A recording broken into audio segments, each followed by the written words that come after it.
As most countries of the world shift from the traditional fossil fuel to clean and green energy, Nigeria is busy developing its petroleum sector. Currently, Nigeria is taking bold steps to revive its oil industry with a new plan that aims to unlock an additional 810,000 barrels of crude oil per day from its deep-water oil fields.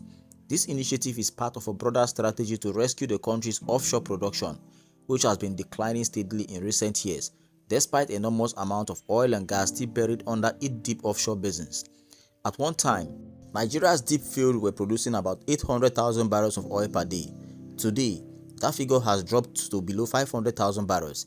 Yet, data shows that the country still holds over 5.13 billion barrels of oil and more than 13.5 trillion cubic feet of gas in deep-water locations. Out of this, 3.59 billion barrels are already classified as 2P reserves, which means that they are proven and probable.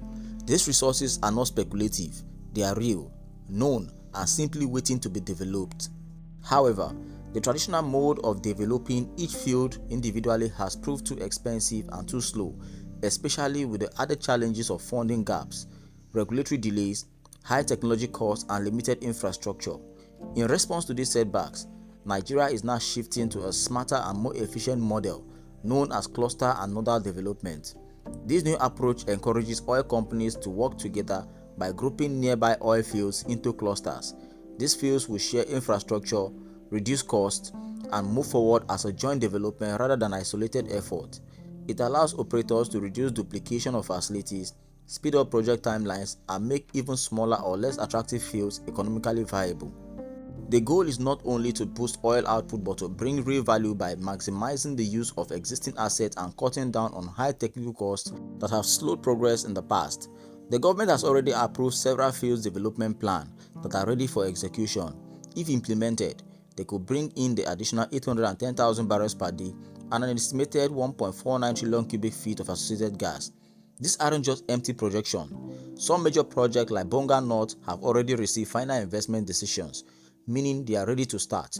Other promising fields like Owowo, Zabazaba, ETA, and NAE are also being lined up for development. Despite offering 31 deep-water oil blocks between 2022 and 2024, including blocks in the 2022 mini bid round and more recent license in 2024, Nigeria has not yet seen a rise in production volume. This is largely due to the fact that many of the deep-water assets, while technically sound, cannot be developed profitably on their own. Cluster development solves this problem by making joint development more economically and technically practical. Nigeria's existing offshore infrastructure is also underutilized. The country has 8 floating petroleum storage and offloading units in its deepwater region, but many of them are operating well below their full capacity. With cluster development, this floating production system can be better utilized, absorbing production from multiple fields at once. This not only reduces waste but significantly increases return on past investments. To ensure smoother implementation, a Deepwater Cluster Development Committee has been formed. This group includes both technical and commercial experts tasked with identifying which assets can be grouped together and developing a roadmap for joint development. A larger industry-wide committee is also being set up, which will include subcommittees that focuses on infrastructure, economics, technical validation, and policy matters. Over 20 key assets have already been identified for potential development under this framework. This includes fields like Nsiko, Bolia, Akparo, Bonga Southwest, Doro, Sheki, Apo West, and many others. While some of these fields may not seem valuable on their own, they become viable when planned as part of a group. In terms of government support, Nigeria has introduced a number of fiscal incentives to attract investors and ease the financial burden on operators.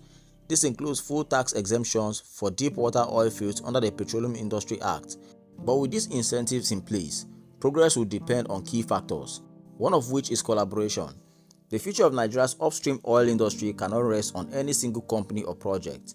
It will require teamwork across government agencies, international oil companies, local producers, technical experts, financial institutions, and infrastructure partners. Everyone must align to a shared vision to lift national production, generate revenue, and ensure energy security for the country. This particular initiative goes beyond simply adding more barrels to the Nigerian output. It is about restructuring the way the country thinks about oil production. It is a shift from outdated models to smarter, shared solutions that make the most of every resource.